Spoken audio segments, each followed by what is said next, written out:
नमस्कार, स्वागत आहे तुमचं माझ्या यूट्यूब चॅनलमध्ये आणि आरीवर्कच्या फ्री ऑनलाईन क्लासेसमध्ये। कालपर्यंत आपण साखळी टाका आणि बीड्स वर्क शिकलो आहोत। त्यानंतर आज आपण पाहणार आहोत कट पाईप्स कसे लावायचे ते। तुम्ही प्रथम कट पाईप्स स्ट्रेट लाईनमध्ये कसे लावायचे ते शिकून घ्या। आज मी तुम्हाला क्रॉस लाईनमध्ये म्हणजेच झिगझॅग लाईनमध्ये कट पाईप्स कसे लावायचे ते सांगणार आहे। त्यासाठी नेहमीप्रमाणेच कापडामधून दोरावरती काढून घ्या आणि त्यानंतर एक छोटा शुगर बीड तुम्हाला आवडेल त्या कलरचा, त्यानंतर एक कट पाईप आणि त्यानंतर परत एक शुगर बीड असं सुईमध्ये ओवून घ्या आणि त्यानंतर ते दोऱ्यामध्ये टाकून घ्या। त्यानंतर झिगझॅग लाईनमध्ये एका बाजूला पॉइंट करा, जिथे बीड बरोबर संपतो त्याच ठिकाणी सुई टोचा, म्हणजे ते लूज होणार नाही। त्यानंतर एक कट पाईप आणि एक बीड असं घेऊन दुसऱ्या साईडला क्रॉस स्टिच करा आणि कंटिन्यू हीच प्रोसेस रिपीट करत राहा। त्यामुळे तुमचं झिगझॅग लाईनमधलं कट पाईप्स लावण्याची प्रॅक्टिस होऊन जाईल। अशा प्रकारची झिगझॅग लाईनमधली डिझाईन ही ब्लाऊजच्या बॉर्डरला किंवा गळ्याला किंवा स्लीव्सचे जे एंड असतात तिथे जरी आपण बॉर्डर लाईन म्हणून जरी ही लावली तरी खूप छान दिसते। त्याचप्रमाणे आपण कट पाईप्सचं लीफ किंवा फ्लावर किंवा स्ट्रेट लाईन या डिझाईनमध्ये पण यूज करू शकतो। कट पाईप्सचा यूज लटकनमध्ये किंवा जी बॉर्डरला हँगिंग्स असतात त्यामध्ये पण खूप उपयोग होतो आणि ते दिसायला पण खूप सुंदर दिसते। आजकाल ट्रेंडिंगमध्ये भरपूर हँगिंग कट पाईप्स यूज केले जातात। या कट पाईप्समध्ये आपल्याला हवे ते कलर्स, हवी ती साईज मिळते, त्यामुळे आपल्याला डिझाईन करायला सोपे जाते।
प्रत्येक वेळी बीड्स किंवा पाईप्स लावून झाल्यानंतर एंड नॉट द्यायला अजिबात विसरू नका।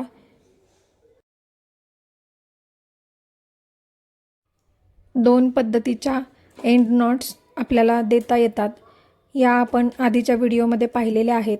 जर हे व्हिडिओ आपण अजूनही पाहिले नसतील तर मी डिस्क्रिप्शनमध्ये लिंक दिलेले आहेत, तिथे जाऊन तुम्ही ते पाहू शकता। चॅनलला अजूनही सबस्क्राईब केले नसेल तर प्लीज सबस्क्राईब करा, लाईक करा आणि शेअर करा आणि नवनवीन व्हिडिओज पाहत राहा। आता ही झिगझॅग लाईन आपली कंप्लीट झालेली आहे। त्यानंतर आता आपण पाहूयात की राईस बीड्स झिगझॅग लाईनमध्ये कसे लावायचे। ते आता आपण पाहूयात. त्यासाठी परत एकदा 2 लाईन आखून घ्या आणि एका टोकापासून दोरावरती काढून घ्या. आणि त्यानंतर राईस बीड्स हे दोन्ही टोकाला एकसारखेच असल्यामुळे आपल्याला खूप जास्त वेळ लागत नाही आणि हे बीड्स मोठे असल्यामुळे पटापट आपल्याला डिझाईन करता येते. राईस बीड्सची डिझाईन फ्लावर डिझाईनमध्ये खूप छान दिसते. राईस बीड्सच्या कॉम्बिनेशनमध्ये आपण वेगवेगळ्या कलरचे शुगर बीड्स किंवा मोती किंवा मोठे sugar beads, drop beads use करून डिझाईन बनवू शकतो.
एंड नॉट मारून झाल्यानंतर यानंतर आपण पाहणार आहोत की ड्रॉप बीड्स कसे लावायचे.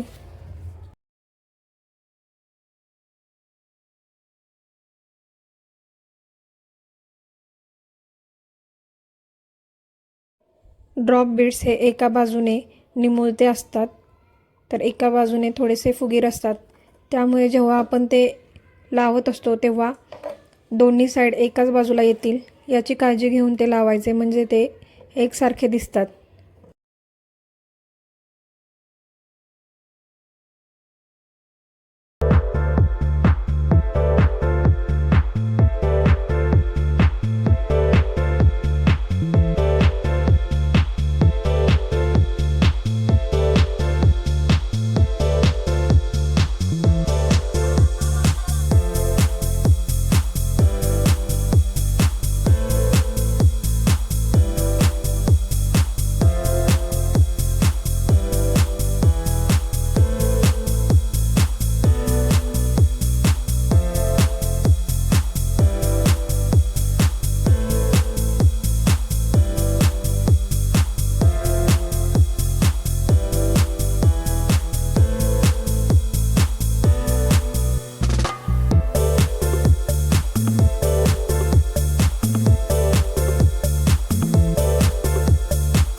यानंतर आपण पाहणार आहोत की सिक्वेन्स म्हणजेच टिकली कसं लावायचं ते.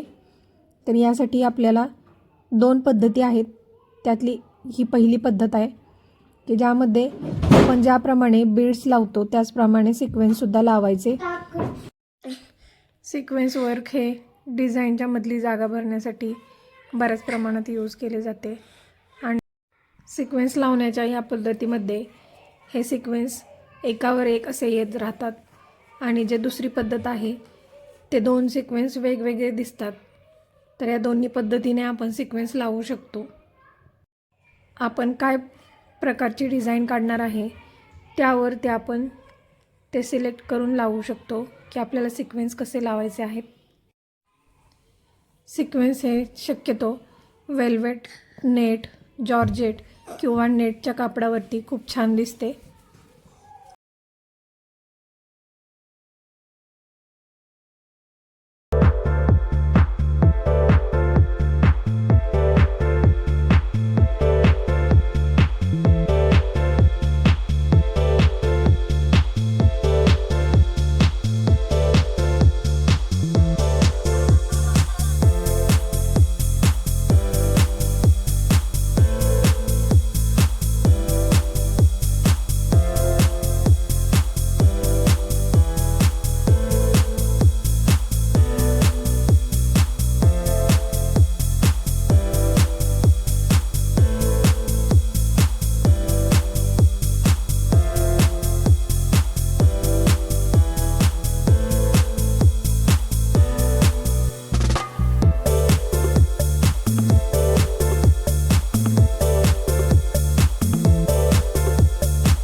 प्रत्येक वेळी डिझाईन कंप्लीट झाल्यानंतर एंड नॉट देणे खूप गरजेचे आहे, नाहीतर आपले झालेले काम उकलू शकते. नेक्स्ट व्हिडिओमध्ये आपण पाहणार आहोत सिक्वेन्स लावण्याची दुसरी पद्धत आणि त्याचप्रमाणे सिक्वेन्सने आपण आणखीन डिझाईन कसे करू शकतो ते पाहणार आहोत. त्यासाठी चॅनलला सबस्क्राईब करून ठेवा म्हणजे सगळ्यात आधी तुम्हाला नोटिफिकेशन मिळेल. तोपर्यंत धन्यवाद.